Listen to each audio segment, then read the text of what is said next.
சம வேலைக்கு சம ஊதியம் வழங்குங்களேன்.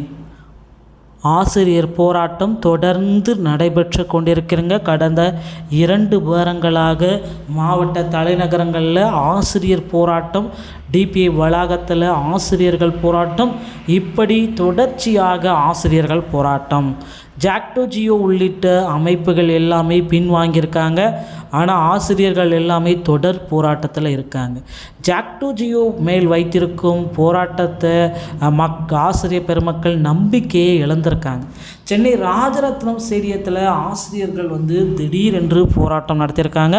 ஆசிரியர்கள் போராட்டத்தை ஆகச் சிறந்த செயலால் விரைந்து முடிக்க கொண்டு வாருங்கள். தமிழ்நாட்டில் காணப்படும் அரசு நடுநிலை தொடக்க பள்ளிகளில் 2009 மே 31ஆம் நாள் நியமிக்கப்பட்ட இடைநிலை ஆசிரியர்களுக்கு அடிப்படை ஊதியம் 4500 உடன் 1.86 பெருக்கி 8170 என நிர்ணயிக்கப்பட்ட ஊதியமும், அதே ஆண்டு ஜூன் 1 பணிபுரிய செய்யப்பட்ட ஆசிரியர்களுக்கு 5200 அடிப்படை ஊதியமும் நிர்ணயிக்கப்பட்டது.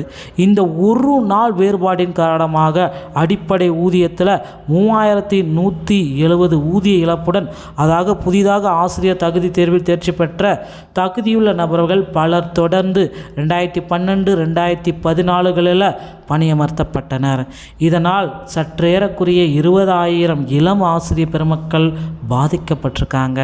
இந்த ஊதிய முரண்பாட்டை களைந்து சம வேலைக்கு சம ஊதியம் வழங்க கோரி இடைநிலை பதிவு மூப்பு ஆசிரியர்கள் SSTA சார்பில் சென்னையில் கடந்த ஆண்டு செப்டம்பர் 28 முதல் அக்டோபர் 6 வரை போராட்டம் தொடர் குடும்பத்தோட சாகும் வரை போராட்டத்தை நடத்தினாங்க.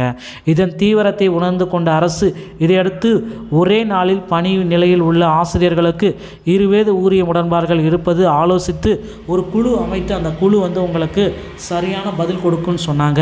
ஆனால் இதுவரை எந்த பதிலுமே கொடுக்கல. இதனால் ஆசிரியர்கள் தொடர் போராட்டத்தில் இருக்காங்க. தொடர் போராட்டத்தில் இருக்கிற ஆசிரியர்களுக்கு நிச்சயமாக பள்ளி கல்வித்துறையில் அமைச்சர் அன்பில் மகேஷ் பொய்யாமொழி அவர்கள் முக்கியமாக சில முடிவுகளை வெளியிடுவார் அப்படின்றத நம்ம எதிர்பார்க்கலாம்.